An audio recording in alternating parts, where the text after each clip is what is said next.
All right, my name is Peggy Kell. I am the voter service chair for the League of Women Voters of Oak Park and River Forest. Tonight we are going to have a candidate forum for the mayoral election of North Riverside. We have the three candidates that are running here tonight, Pam Foy, Marybelle Mandel, and Joseph Mengoni. Got that right.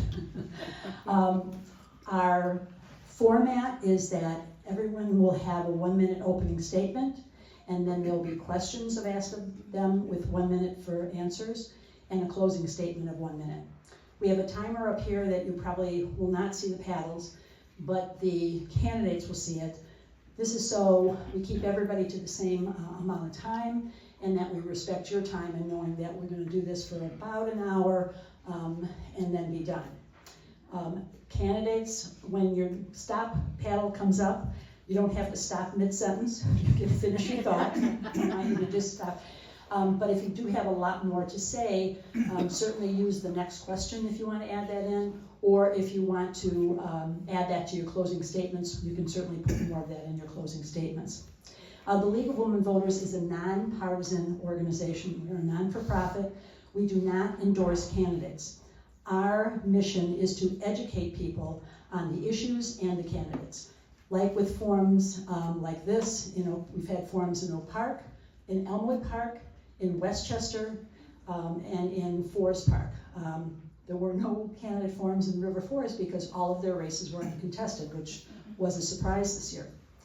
Our goal is to make sure that you, as citizens, make informed decisions by listening to the candidates and what they have to say. Early voting started on Monday and will continue until April 1st when is election day. There is no more voter registration online or in person. In person, you can still register to vote at a polling center or at your polling place on election day. So there's a grace period that you can still register to vote if you're not registered at this time. So our format will be, we're just going to be passing this along, which may take a little while too. As the candidates pass it, we're going to start alphabetically. When the first person answers that starts with the opening statements, Pam's going to start alphabetically. Then we'll go down, and then the first question will go to Marybelle, and then Pam will be at the end of the line. So that's what our process will be for today. If you have questions while we're doing the forum, you can get a card back there if you don't have one now. But if you have a question and you hear something you want to follow up or have a question on it, just raise the card over your head and one of our members will come and get it, and they will bring it up to me so that I can hopefully put it in the queue to ask. The League, I will be making decisions on some of these questions. If your question doesn't get answered, it may be because it's duplicated with another question. So don't feel too frustrated here with how these questions go, because sometimes I will also combine one or two questions together to make for expediency and to get the answers that people would like to hear. Okay, candidates, do you have any questions?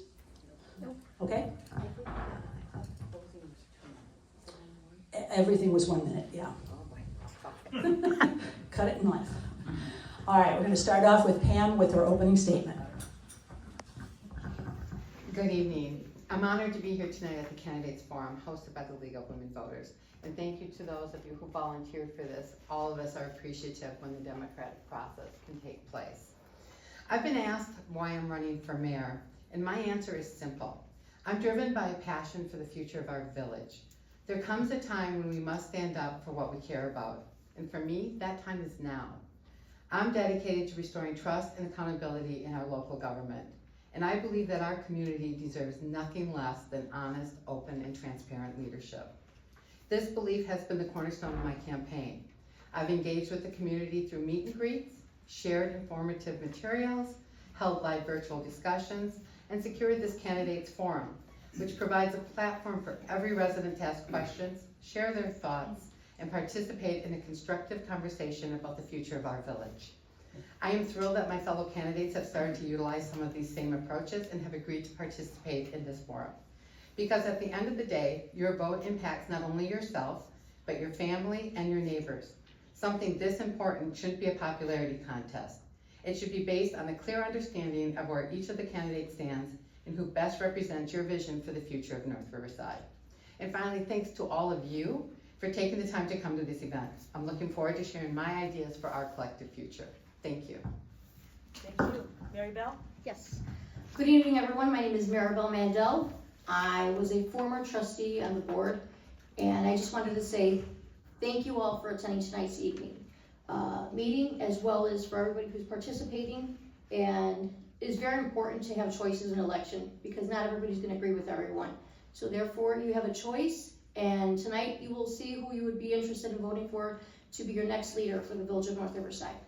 I am somebody who's independent. As a leader, I will work with everybody. I want to make decisions that will work with everyone, as well what is going to be in the best interest for the residents. Have an open line of communication, making sure that we are working on the behalf of the residents, and that is the only interest. No personal interest should be invested. Once you're an elected official, that's where you're the only people that you are working for. This election is very important, so please vote for the person that you feel is going to be the right candidate for you. And I'm asking for your support, your vote, and I will continue to be an honest, transparent leader. Thank you. Thank you, Marybelle. Joe? Thank you. Good evening, everyone, and thank you so much for being here this evening. My name is Joe Mengoni, and I am the current mayor, village president. I've been a resident now of North Riverside for 28 years. I've seen a lot come and go. I've seen a lot change, and when I decided to run for mayor 4 years ago, I wanted to kind of bring the pride back to North Riverside. I think that myself and the current village board have done a tremendous job in moving this village forward, and I ask for your continued support over these next 4 years as we continue to move this village forward. So thank you all for being here. Thank you, Joe. If you pass the mic back to Marybelle, you're going to start with this next question first. Grants are often used to fund projects. How and with who will you seek grants to improve our town?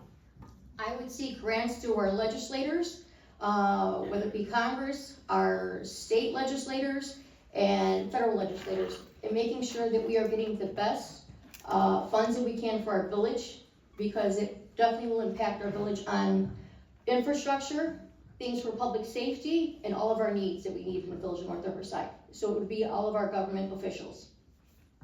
Thank you. Joe? Well, I think my record has proven itself. Over $12 million in grants over the first 4 years of me being the mayor. I have sought those grants through the state of Illinois, through all of our elected officials. I petitioned and worked with our legislators in Congress, in DC. Don't know what the future holds there, but you know, we have a couple that are sitting there still waiting to be approved, as well as other local entities. I forgot, it's like the Illinois Nature Services to do all of our tree replacements, also getting a water truck for our Public Works Department. $12.3 or $12.4 million in 4 years is nothing to blink an eye at, so thank you. Thank you. Pam? So there are numerous different ways to get grants, and you can go through the Illinois Municipal League, you can go through your federal government, you can go through your state government. But the way you secure the grants are you make sure you're ready to write the request for the grant. One of the things I'll be talking about tonight is doing a long-term fixed asset inventory of everything that's going on in the village. So when we see a grant that comes down the pike that's maybe for street repairs or the pump truck and everything else, we already have the documentation in place that we can quickly get that grant written and off to the correct places that will be looking for our application. Grants, when they come, sometimes come quickly and you only have a month or two to turn them around. If you don't have your documentation in place and you're not ready for it, then you're going to miss out on an opportunity. We also want to make sure we know which grants we need, because most grants require a matching fund. If we don't have the monies available to match it, and it's not in our long-term policy, taking the money just to take the money isn't always in our best interest. So it's all about being proactive and being prepared for the future so that we're ready when the opportunities come. Thank you. Thank you. Joe, you're going to answer this next question first. How will the village deal with a $2.5 million deficit? And why is that, and where is that deficit from? Where is the $2.5 million deficit? Because I've not seen a $2.5 million deficit. We have obligations, we have long-term obligations that there's debt with, and under my leadership and over the last 4 years, we've been able to pay it down $13 million. That's simply by getting extra grants to cover the things that we would normally have to pay for out of the general funds. So I don't understand the question, because there is no $2.4 million deficit that we have. I balanced the budget for all 4 years that I've been in office. Yes, I know budgets are budgets, they are guidelines. You're very conservative on your revenue and you're very aggressive on your expenditures. But at the end of the day, we know that revenues are going to come in stronger than what we budget for, and we know we're never going to get through every single project that we have budgeted for, so the expenditures are going to remain stable. Thank you. Pam? Thank you. So funding in government is always difficult, right? There's always expenses. The reason we have a government is because we need infrastructure to be maintained as a whole. We can't all just build our own roads. We can't all have our own police department. So we work as a goal. So when you are in government, the point of government is to make sure that we fiscally use our money well and take care of the responsibilities of the expenses. So when you're trying to balance a budget, there's two sides to that. There's revenue and then there's expenses. Yes, we have to cut expenses, but we should always be looking for ways to grow and stabilize our revenues. There's some revenue streams that are volatile. Red light cameras are an example. When they do construction on an intersection and things like that, we may lose that for a short period of time. The state of Illinois might decide to outlaw that. So we utilize those revenues while we have them, but we work at stabilizing our revenues as well. Part of that is we grow our business district. We work with our businesses to grow our businesses and bring in more tax dollars and everything else. So a deficit is a two-sided thing. And we can't just worry about cutting expenses. We have to focus on growing our revenues. Thank you. Thank you. Marybelle? Yes. With that, we have to make sure that we bid out all contracts, not go to the highest bidder. We have to create more streams of funds, as well make sure that we are not sacrificing our services to continue to keep our balances funded without cutting any services, and making sure that we are working with everyone, as well as, like I said, bidding out all contracts, the services, everything is made properly, and working with our residents on that. Thank you.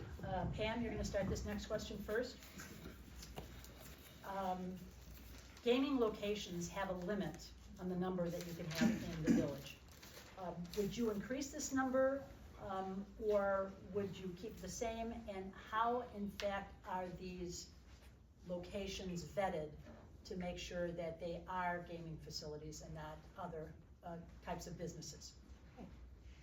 So I can't answer currently how they're vetted. I'm not in government right now, so I'm not sure of the current process of that. I think sitting here and telling you that I'm gonna get rid of all the gambling or I'm gonna keep it all is a very short-sighted kind of viewpoint, right? Because we have to look at all of our revenue streams. So we need to have collaborative discussions about whether or not the gambling is beneficial to us, because it does bring in money.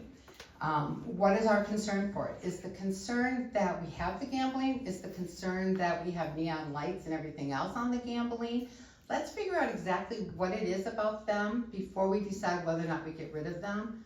I think anytime you talk government and you're looking at any kind of a question, you want to make sure you take the time to critically think it through, because as the old saying goes, we don't want to throw the baby away with the bathwater, right? We want to make sure that the reason we want to get rid of gambling, if that is the decision, is in our best interest. And if we do get rid of it, we need to make sure we have another revenue stream, because we can't just throw away revenue streams because our expenses don't get thrown away either. So everything takes collaborative time, and it takes critical thinking and looking outside the box for answers. Thank you. Thank you. Marybelle? Yes, when I was on the board, we voted to just keep 10. And that was a input from the residents, they didn't wanna see anymore. So therefore, I stand with limit of 10, but you cannot just rely on that revenue because it's gonna be saturated. As well as it might go, mobile, where more people just stay at home and do it, and you can't rely on that resource for that. So therefore, we need to work on other streams of revenue so that we can gain more revenue for the village and without having to burden the taxpayers. Thank you. Thank you. Joe? Sure. Actually, our number is actually down because under this current board, we've adopted a policy that when a gaming facility only or a cafe goes out of business or changes ownership, we lower the number so that we keep it within reason. Because yes, the field will be saturated. We have them everywhere, they're popping up. Unfortunately, everyone who comes in or everybody who calls wants to get gaming. And we've put a policy into place that no, we want other services, and we want to see that through your revenue stream, those are the services that you're providing, and you're not providing everything through your gaming operations. We have also kind of limited with our sign ordinance to reduce the amount of signs that people have with video gaming, slots here. You know, I want to make sure that we don't look like Las Vegas. We are North Riverside. Thank you. Marybelle, you'll start this next question first. Yes. Is there a way North Riverside can work with other neighboring village governing bodies, other towns, to reduce costs for programming or staff, insurance, any ways that kind of collaboration could help the village? Absolutely. The village just did that this week with the board, where we are partnering up with Berwyn, where we are housing our prisoners there because it alleviates our police officers from having to take time off from the streets. So actually they're going to Berwyn. It's costing us less as well. So it's a savings. So that's something that we can work on with other departments as well. If we can help one another out with different villages to save each other money, absolutely. I'm all for it. Thank you. Joe? So we collaborate all the time with other villages. I meet on a monthly basis with the mayors of our local areas as well as our township supervisors. As Marybelle did state, that we did do a collaboration with the city of Berwyn to house our prisoners, thus putting our cops, our police officers back on our streets as opposed to tying them up to go and do prisoner checks and things like that.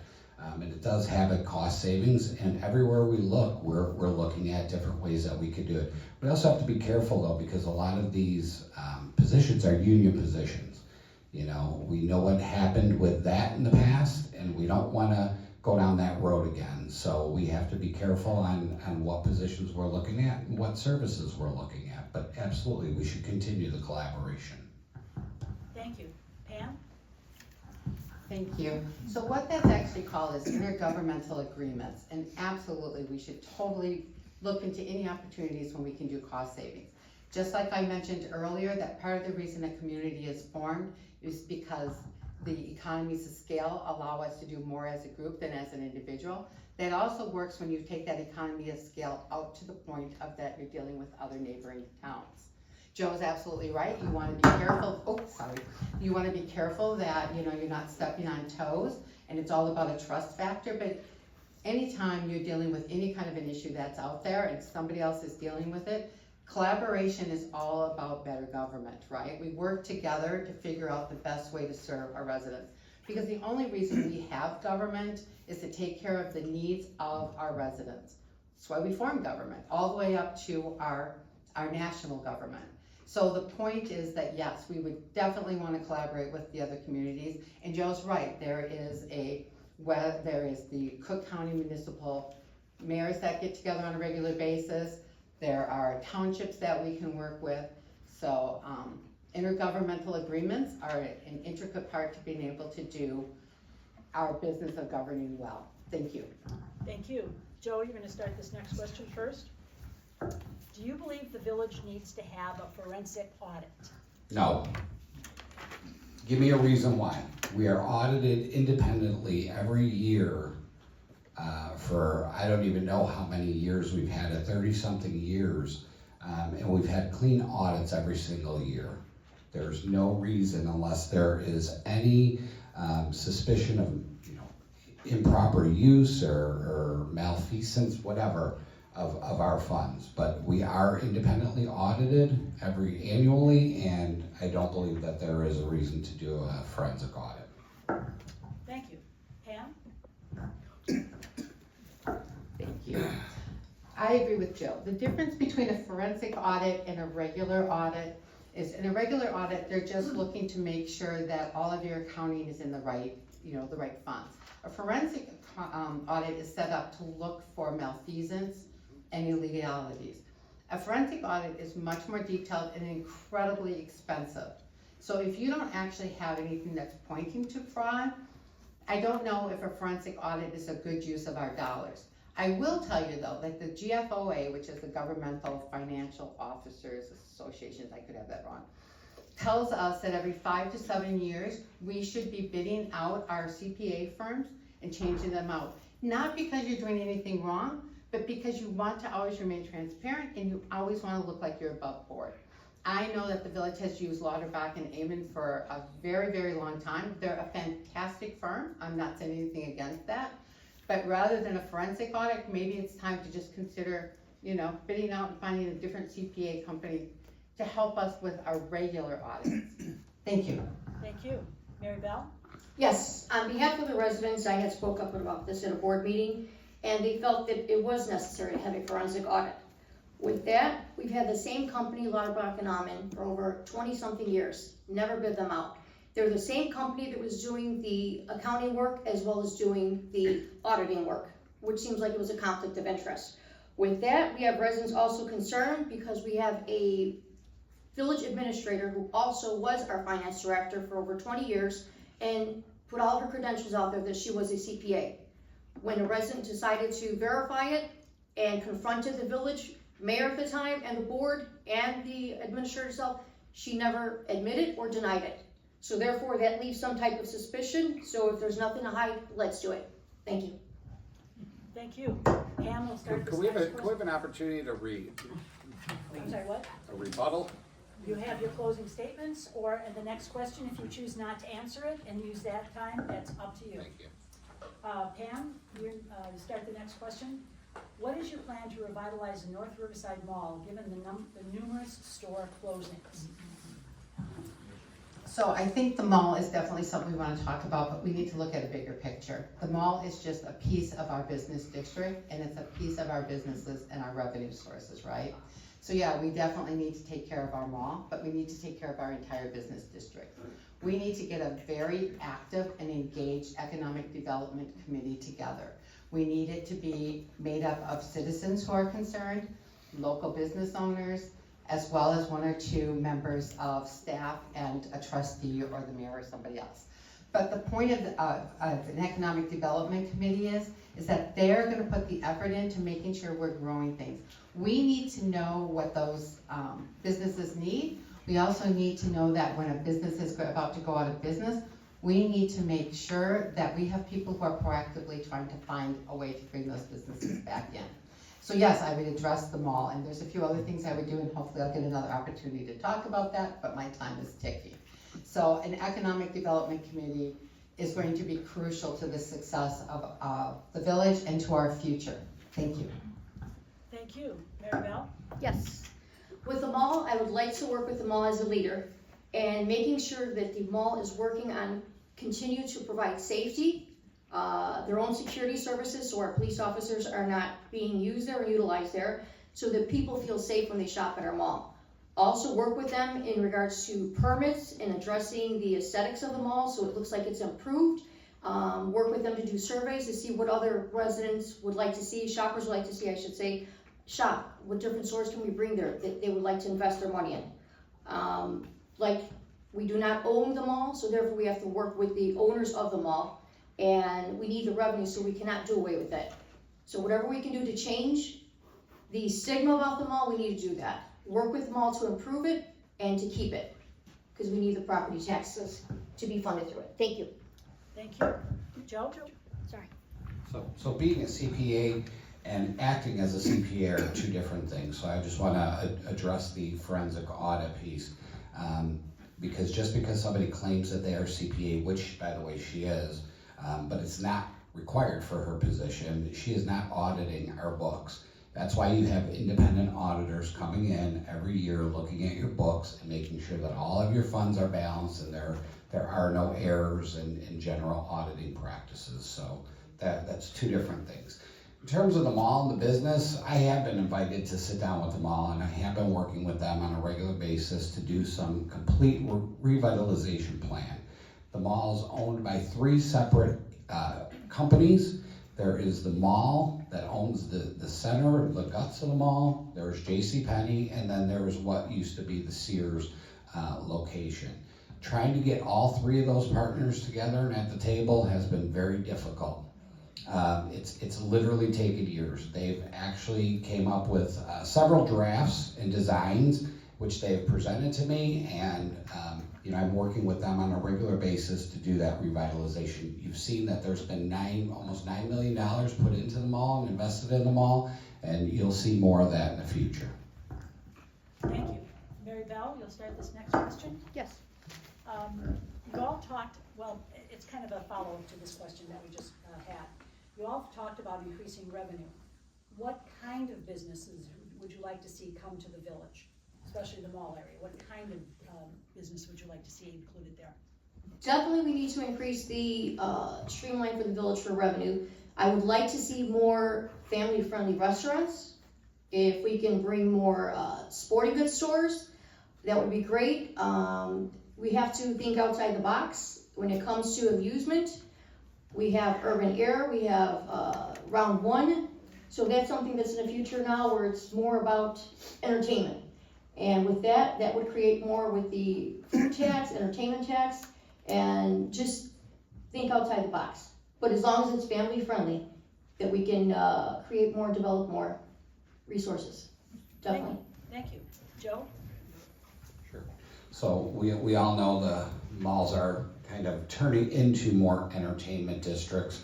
And it would be nice to sit here and say that, yeah, I would love a Dick's Sporting Goods to go there, but unfortunately, it's up to the companies.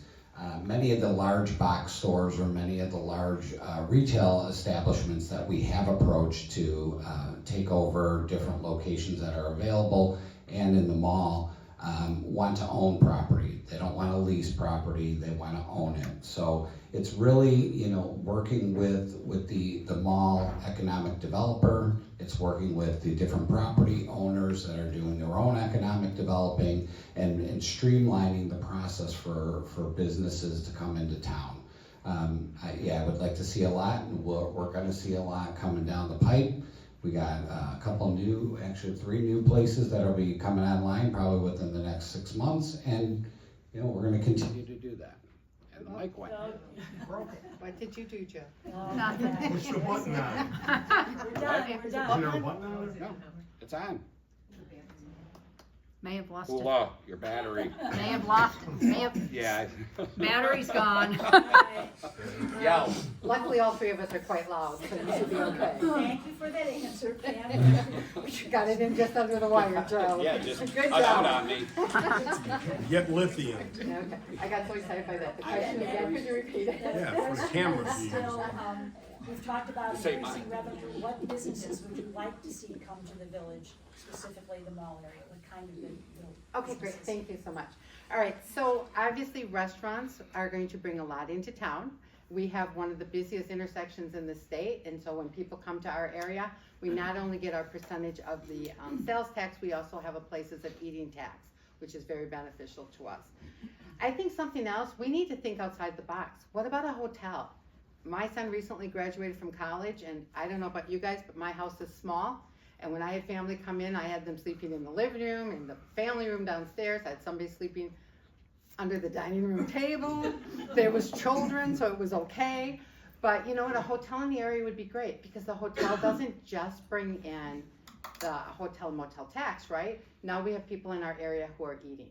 Let's think outside the box, and that's why I think an economic development committee, because the mayor can only do so much. I mean, Joe's done a lot to try to get those people together to talk, but maybe an economic development group can have different contacts in town, and we get different thoughts and different ways of thinking outside of that box to kind of drive our business district and drive our economic development.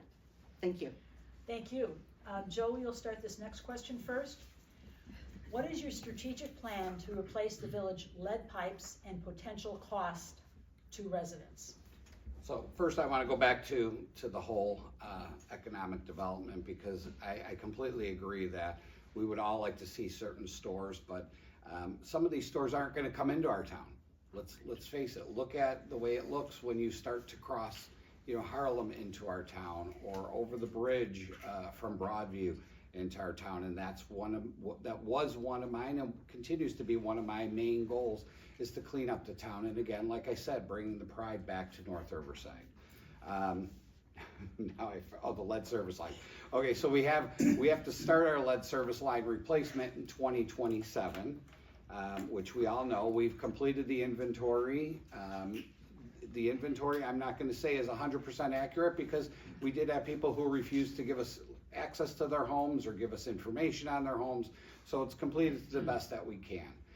We've made application for our first grant or loan, which we're hoping will be either low interest or a forgivable loan of $4 million, so that we could begin to work on the lead service lines in our homes. We're doing it, and my hopes are that at no cost to any resident, we will replace the lead service lines from the water main to the entrance or the water meter within the home. Thank you. Pam? Yes, okay. I don't think it's working, so I'm just gonna yell. Thought you'd get lucky. Thanks. I'm gonna stick with the lead pipe, and if I have a few seconds left at the end, I'd like to go back to economic development. I agree that is an incredibly expensive unfunded mandate from the state. We need the lead pipes to be removed, but it is a very squirrely question, and there isn't an easy answer for it. So we need to have everybody engaged in trying to figure out how to do it. It would be great if we could do it at no cost to the residents. It truly would be. But then how are we gonna fund that? How are we gonna fund that? It's an unfunded mandate from the state right now. 0% interest loans and everything else would be great, but what do we have to sacrifice to make those lead pipes get replaced? And is that something that everybody's on board with? It's all about communication, right? So if we have to do something that big, that's that impactful to everybody who's involved in the village, we all need to know what's going on. I don't even know if I have lead pipes. Nobody's called me to look at my pipes. Nobody has talked to me about my pipes. So I don't even know if I'm engaged or not. I went to the EPA website. I can't see a map of our town. Other towns have maps. This is a very big problem, and it's not an easy problem for anyone to have to deal with, right? But we all are in this together. So we have to figure it out together. So we all need to know what's going on so that we come to the right answer. And if it's difficult on all of us, we at least all understand that we're in it together. Thanks. Thank you. Marybelle? Yes. With that, we need to make sure that the residents are aware of the mandate and how it's gonna affect them. The village cannot take on the whole amount, so therefore the residents should be put together in a meeting and explained what are the costs, possibly if we can work with our local banks to see if we can give them a low interest loans. We can utilize that, as well as so they're prepared, because not everybody has saved for the rainy day. So therefore, we need to work with our residents, explain the issue that is mandated, and it's not something that North Riverside is trying to punish them with costs and with an unnecessary burden, which they may not be able to afford. So therefore, we have to make sure we are communicating with our residents, letting them know what is all involved with this here. And it's all about drinking safe water. Thank you. Thank you. Pam, you'll start this next question. How can pensions be managed and funded to not strain the village budget? Telling you that there is nothing that we can do that without straining the budget would be lying to you. The pension obligation from many, many years back, before where we're at now, put us in a tough spot. We are in a tough spot, so we have to look forward. We have to figure out how we're gonna fix that pension bill. And it's not gonna be easy, and it's not, if anyone tells you it's gonna be easy, they're not being honest with you. It is going to be tough. We need to look at a lot of different options. We need to look at whether or not it needs to be a property tax levy, if it needs to be funding another revenue stream that we can completely just focus into just the pension plan. But we have to do some creative thinking. It's a tough spot that we're in. We have to find a way out of it together because it's not going to go away. So if anyone tells you that this isn't a big deal and it's an easy fix, that's not true. It's just not true. So I guess what I am saying is that I don't know the actual solution, but I think it's one of those things that you have to start talking about it. We can't pretend it's not happening, and we need to figure it out because we can't kick that can any further down the road because it will destroy our village. Thank you. Thank you. Marybelle? Yes. With that, in the state of Illinois, you know that there's not gonna be a pension reform for a very long time. So therefore, we're gonna have to look for other streams of revenue, and a lot of residents are against going home rule, which is something that was brought up at prior board meetings. I'm definitely against that. So we definitely have to ask the tough questions on, as you asked, what do we do? How can we solve the issue? So those are things that we have to work with the residents as well as the employees, administration, and see what we can do differently to prevent a fallout in the future in regards to that. Thank you. Thank you. Joe?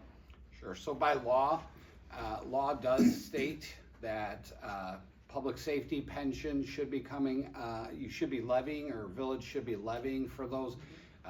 Previous administrations never cared about that. We were rich from the revenues of the mall, we were rich from our car dealerships and all those kind of things, so it's been a tough battle that this board and myself, I know that for 12 years that I've been on the board, we actually put in a strategy to make sure that we were paying 100 to 110% of our pension obligations annually.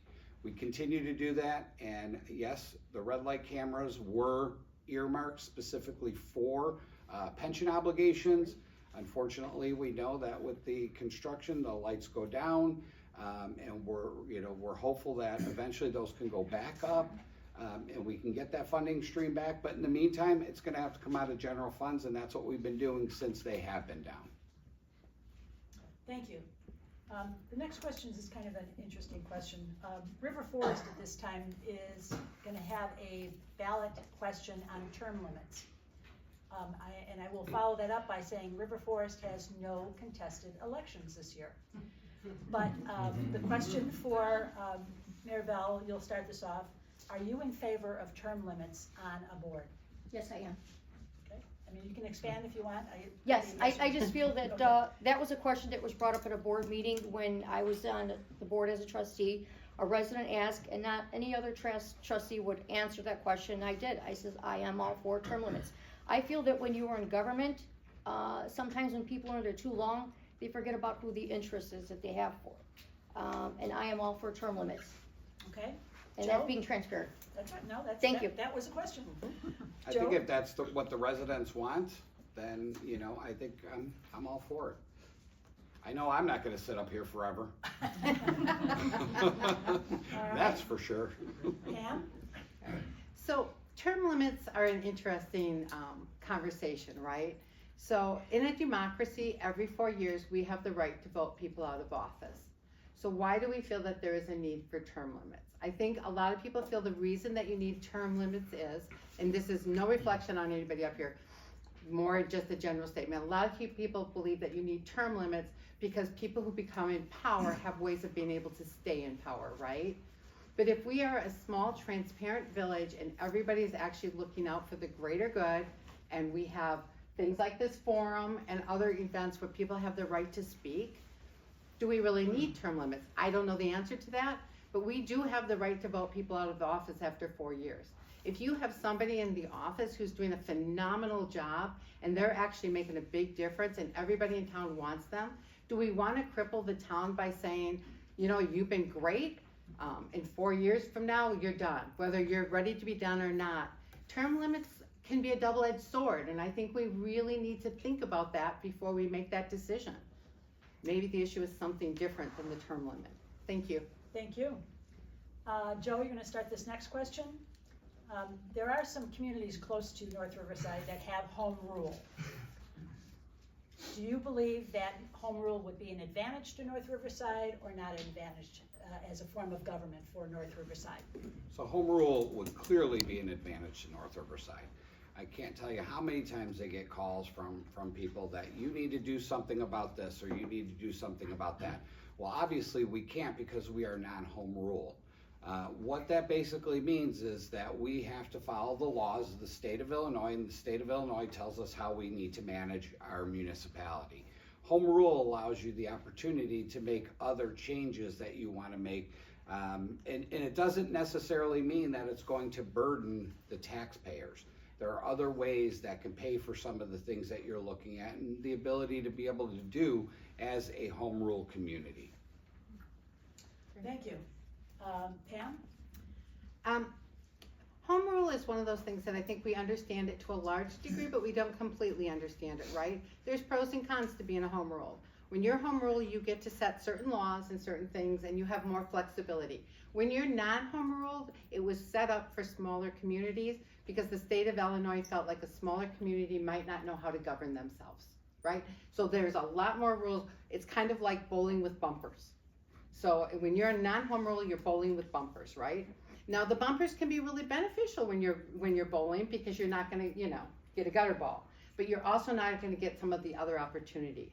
So I think if the village is interested in home rule, in order to determine whether or not that's actually what we want, we need to really understand what home rule is, right? So that goes back to that whole having that communication. Let's talk about it. It's not something we're going to decide in 6 months. Maybe it takes us 8 years where we've really talked about exactly what home rule is. We've learned how to put things in place so that if we do become home rule, we're protected from the things that scare us about home rule, right? But it's one of those things that you have to have the conversation, and the conversation needs to go on for a really long time because it can't just be a surface decision. It's a very, very big decision. And the answer, one way or the other, takes a lot of conversation and a lot of information and education. So I Thank didn't you. really answer, but. Thank you. Marybelle? Home rule, I'm not for home rule, and I feel that that would probably be a disadvantage to the residents. Sure, there are laws that we would have to follow, but then I think it would create excess taxes. And with that, that means that we would create more revenue, but at the same time might create more irresponsible spending.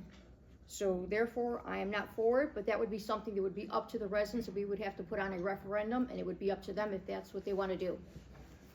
Thank you. Thank you. Pam, you're going to start this next question. What is the plan to provide an increase in senior services? So senior services are, considering I'm getting close to that age myself, senior services have a great deal of value. And there's an expense to them, but I think that it goes back to that quality of life, right? The reason we're in a community is about quality of life. So there's a number of senior services that we need to provide. There's a lot that we can provide as a group. There's a lot that we maybe can't. It goes back to those intergovernmental agreements. So just like a lot of things that the township provides services to our seniors that we don't provide, and we provide things to the seniors that townships don't. I think we need to think outside of the box, listen to what our seniors need, and really start to dig into some of those other options. I know one of the things that we had to discontinue was the PACE bus. It's not a judgment of discontinuing the PACE bus. There could have been a very good reason for that. But maybe knowing that we had to do that, we start thinking outside of the box, right? I have a friend who is disabled. The state of Illinois last summer, started a program that if you qualify to be disabled, they will supplement your Uber drive and you only pay $2 anywhere within 30 miles of your home, as long as you live close to a bus stop. And all of North Riverside is. So maybe, again, it goes back to that thinking outside of the box to come to a different solution for a problem that we have. Thank you. Marybelle? Yes, I believe we need to work with our senior citizens. They've invested a lot throughout their whole lifetime, and there are a lot of them who are alone, so they need somebody to rely on. With that, we need to continue to provide, whether it's not our own resources, but provide transportation for seniors who might be alone, handicapped. We need to provide more resources as well with communicating with them.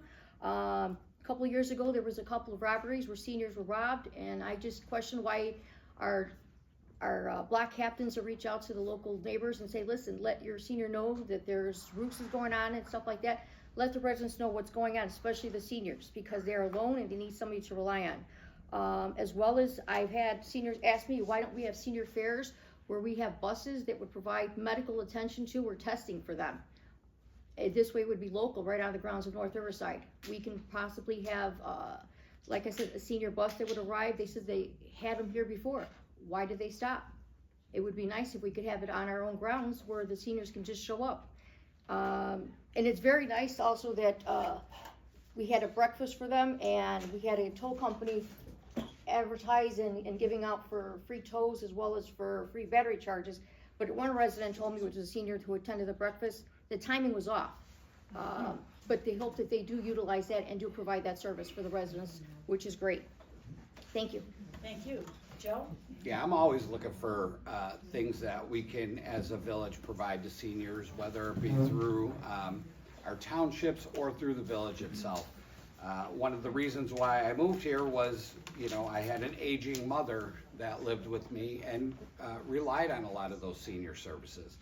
Yes, it is unfortunate that the PACE buses were of, I think, 12, 13 years old and falling apart, and PACE required and asked for them back. Which, by the way, we are not still paying for. It was budgeted, but it's not being expenditure. There's no expenditure to it. But yeah, looking at all of the services that we do provide. Pricing goes up. It's unfortunate. We're trying to do our best, and I present it to the board, and the board makes that decision as to what services we're able to do and what services we're not able to do, and set kind of pricing costs for some of those services. So one of the things that I also talked to is with our Golden Agers about setting up a mayor's committee on senior services so that we can get and hear from each of our seniors and our residents directly as to what they would like and what they need. Thank you. Marybelle, you'll start this next question first. What is the status of the National Guard Armory and use within the village? And what is the relationship that the village has with them? Well, With the army? I'm very proud to have them in our backyard. I know somebody there personally, Heather, who works with the relocating and housing our veterans, and I personally feel that veterans should be taken care of first and foremost. And therefore, whatever resources we can provide to our veterans at the armory, I'm all for it. I volunteered there. I provided from donating things to them. I've had people who reach out to me from the veterans location there who were homeless as well as were needy, and provided furniture and different goods. And as a matter of fact, I partnered up with one of the John Davin, who is a veteran, and I made sure that the veterans there received a brand new TV because they were using an old tube one. So I am all for our veterans because they serve for our country, and therefore I respect them and I greatly appreciate them. And whatever I can do as a leader, I will continue to help out our veterans, and especially the armory. Thank you. Thank you. Joe? So the armory is an extension or an annex of North Riverside, and we have been, as a village, participating in all of their functions since I became mayor.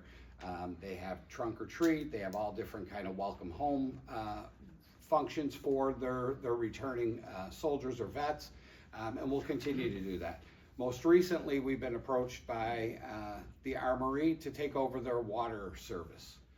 Currently, their water service is being done through the village of Broadview.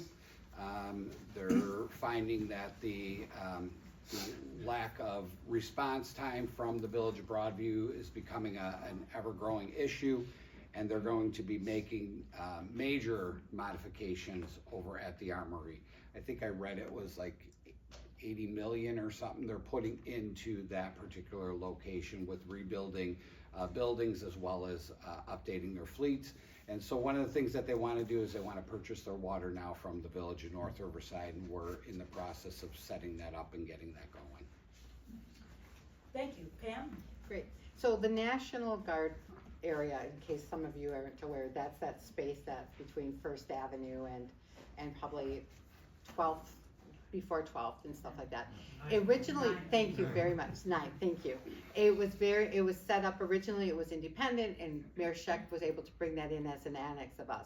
They still operate fairly independently of us, and the goal is as they slowly move over and closer to us, they become more and more like us. I love the fact that they're looking to get our water. Then the question's going to be, do we have our main lines and our water service and stuff like that? Is it set up to be able to handle that big of a piece of land? And if it is capable of handling that piece of land, or if it isn't, is the Army gonna help cover the cost of bringing them into our system? So it's a relationship that we have with them, but we have to always make sure that we're taking care of ourselves as well as them. So if we bring the water in, that's great. Maybe the process of that means we can finish doing our water main all the way down Cermak Road to 19th Avenue. So those kind of relationships are important, but we have to always make sure we're taking care of the village as well. Thank you. Joe, you'll start this next question. What are your priorities for the area of village government that is responsible for parks and recreation? My priorities for Parks and Recreation are to continue the improvement of those. I've got numerous complaints throughout the last 4 years. The tot spot is declining, and we all know that it takes money to make that change happen.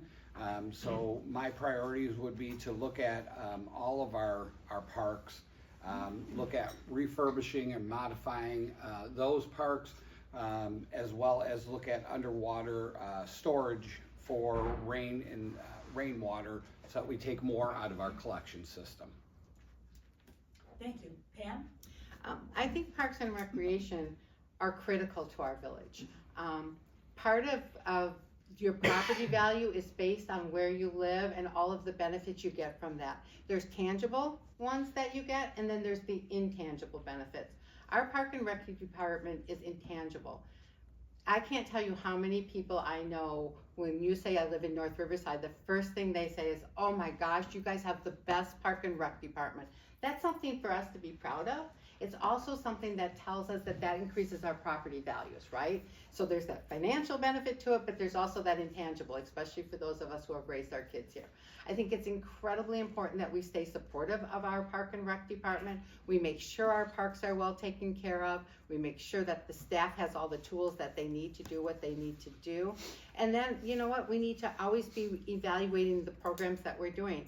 If we're doing programs and they're not profitable, or they don't at least break even, that's okay, as long as we know that that intangible benefit they give us is worth the cost to us. So just like everything else, you have to constantly be considering it. And then we need to look at intergovernmental agreements, because maybe we can expand some of our Park and Rec offerings by working with other communities. But I think our Park and Rec department is part of what makes North Riverside a very special place. Thank you. Marybelle? Yes, I think the Parks and Rec department is very vital to North Riverside for our residents. As you hear, we have other people from outside who come visit our park because it is beautiful. We do maintain it, but with that, we also have to make sure that we are providing enough programs for all age groups, which is a complaint I hear from residents as I'm knocking on doors, as they say, we need more programs for all age groups. I also hear about the pricing. It might be a little bit steep on some of the programs, so they're going somewhere else outside of North Riverside to utilize that. We need to draw back our residents back into North Riverside, into our Park and Recs department, so that we can keep them here at home and enjoy our facilities. I would also like to see if we can possibly find a sponsor. I seen Cicero did this, where they sponsored a certain area of a playground for children with special needs equipment. So that would include, so everybody's included in our park, so we can have that opportunity. Like I said, more programs for all age groups, from the younger. I hear about teenagers missing out, and just wanted to say, I'm looking forward to seeing if we can work on something with other resources. Thank you. Thank you. Pam, you're gonna start this next question first. What would your priorities be for the next 4 years if elected? Wow, that's a pretty broad question to ask. And 1 minute, go. And 1 minute, let it down. I think there's a number of things. I think the first thing I would like to do is make sure that that we get our government back to being established the way it needs to run, which is our board and our mayor and stuff like that. They're setting the policies, we're doing a long-term plan. And that, part of that long-term plan to me is a fixed asset management system. What I'm saying about with that is you take a look at every single asset the village has. We have streets, we have sewers, we have trees, right? We have tons of assets. We need to know exactly what kind of assets we have. We need to put them into a management system, and we need to know when they need to be maintained, when they need to be repaired, and when they need to be replaced. Because until you can't make any decisions about anything else you want to do in the village until you know exactly the expenses that are coming up, right?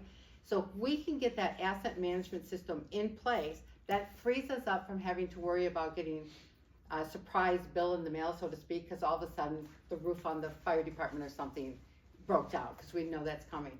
Once we get our fiscal self in order, then we can start focusing on all of the other stuff that we need as well. And that was 1 minute. Sorry, there's a lot more to say, but that was fast. There you go. Marybelle? Yes. Priorities would be restoring trust in village government. Residents would like to see more communicating with them. They would like to attend a board meeting and ask questions freely and getting answers. With that, I think that is very important to gain our residents' trust back in village government, have an open door policy. We need to continue to provide services and resources to all of our residents. We need to make sure that our public safety is there intact. We need to provide more resources, as well as making sure that our first responders have from training, safety, and looking out for them, so not only can they protect us, but they can also be safe for themselves as well.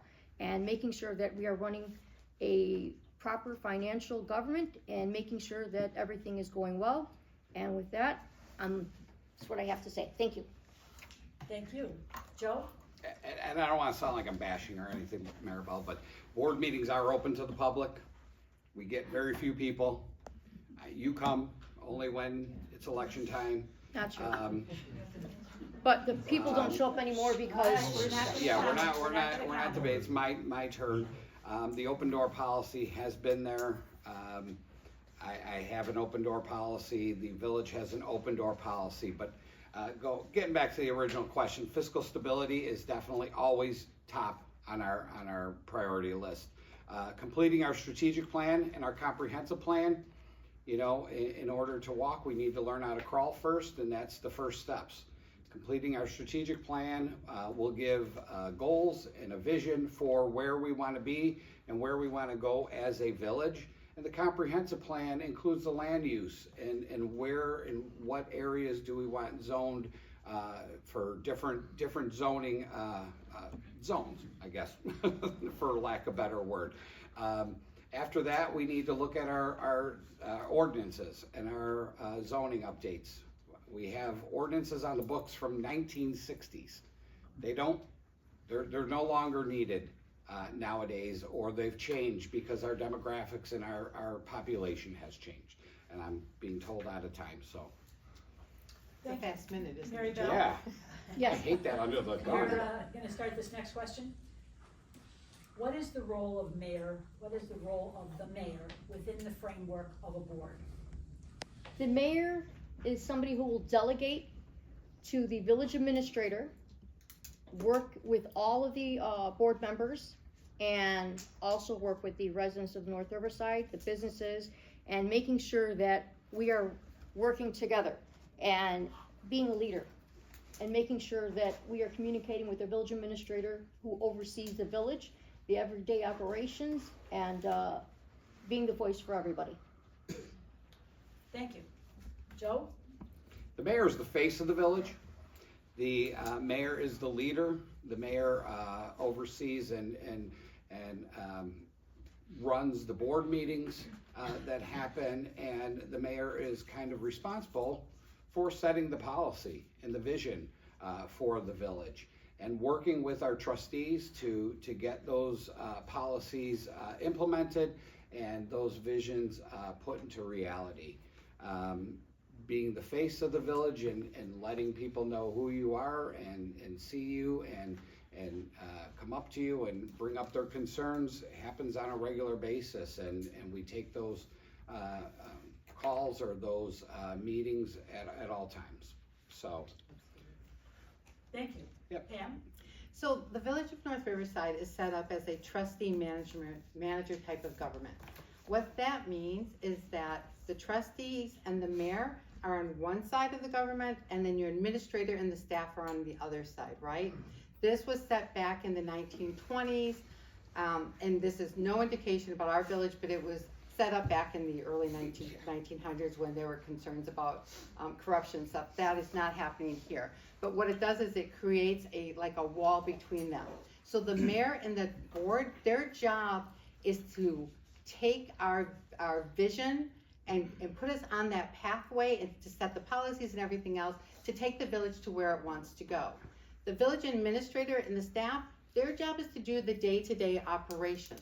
Their job is to make sure that our vision, whichever mayor you end up with, is followed through on the day-to-day operations. So the mayor's job is to appoint the village administrator. One of the most important jobs they have is they hire the village administrator, who's similar to like a president's chief of staff. And then the village administrator is responsible for the rest of the staff. And that kind of protects staff from the mayor. So as a mayor, I can't go in and fire the staff. That would be illegal. You can't do that. And it's set up that way to protect both sides, right? So I think the first thing is when you understand what form of government you have, the mayor's job is to set the vision and to lead people forward and put the people in place to get it done within the administrative staff. Sorry, I went over my time. Okay, I think actually a lot of these questions, have given a lot of insight into what each one of you feel about them. I think we're gonna do closing statements now. Okay. And Joe, you're gonna start off with the closing statement. so I want to, again, thank you all for coming out this evening and hearing each of us and what our plans are for the vision and the future of the village. I think my track record has shown for itself the direction that we're going as a village, and it's only upward. I hope that you will continue and support me as we move along and we push this village to the next level. Again, I want to thank you all for coming out this evening, and if you ever have any questions, please feel free to get a hold of me. Thank you. Pam? In conclusion, I want to express my sincere gratitude to each one of you for participating in the democratic process. Your engagement, questions, and concerns are what make our community strong and vibrant. I'm honored to have had the opportunity to share my vision with you, and I'm committed to working tirelessly to ensure that our village reaches its full potential. As residents of North Riverside, you have the right to expect fiscal responsibility, transparency, and honesty from your mayor and board. You deserve to know how your tax dollars are being spent and to have confidence that your leaders are making decisions that benefit the entire community, not just special interests. And you deserve a government that is open and accountable and responsive to your needs. As your mayor, I pledge to uphold these principles, to make informed decisions that prioritize the well-being of our community and to always put the interests of our residents first. It's time for a change. It's time to move away from the old style of politics that prioritizes the status quo and special interests, and towards a new vision that addresses the challenges we are facing.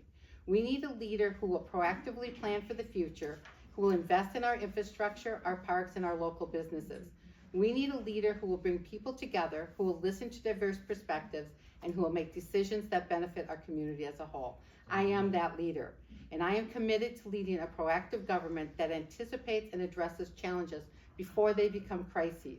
We will not simply react to problems as they arise, but rather we will work to prevent them from occurring in the first place. We will be forward-thinking, innovative, and collaborative, always seeking out new and better ways to serve our community. I ask for your trust and your vote. Together we can build a brighter future for North Riverside, a future that is guided by integrity, transparency, and a deep commitment to our community's prosperity. Thank you. Thank you.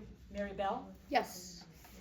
Thank you for attending tonight's meeting, and you have an opportunity to vote for who you feel will be your next leader. I will bring transparency. I'm somebody who is accessible. I'm always at your door, knocking, giving the opportunity to ask me face to face if there's any issues or concerns I can address for you. I have nothing to hide. As well as I'm somebody who will always be a voice for you. And that's something that I always did when I was on the board. Spoke up for the residents, made decisions that were gonna be in the best interest for you, and not just be a rubber stamp and go along with the same old, same old. That's not who I am. And I'm somebody who's always looking out for North Riverside. I care about North Riverside, and I'm just being sincere with you tonight, and I'm asking for your support, your vote, and I will not let you down. Thank you. Well, I want to thank everybody, reiterate what they've all said.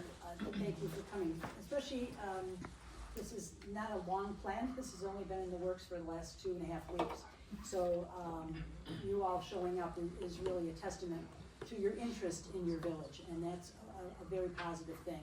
I want to thank my members for being here tonight to give out cards and everything from the league, our league, Oak Park and River Forest.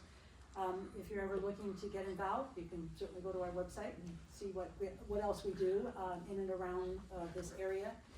I will tell you that we are not having a trustee forum, and let me just explain really quickly. I know that had been put out there, and it was supposed to follow this forum. But initially, there was only one candidate that agreed to come to the forum.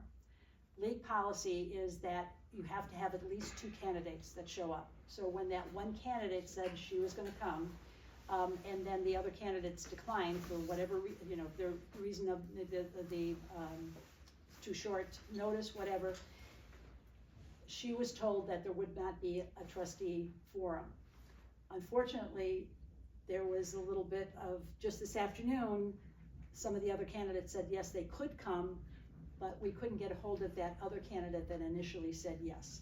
And the league did not feel it was fair that if she could not come, that these other candidates would get some time to voice their opinions and share with you. Now, certainly you can stay afterwards, and if you want to talk to them, there are the 3 other candidates here. That's up to you.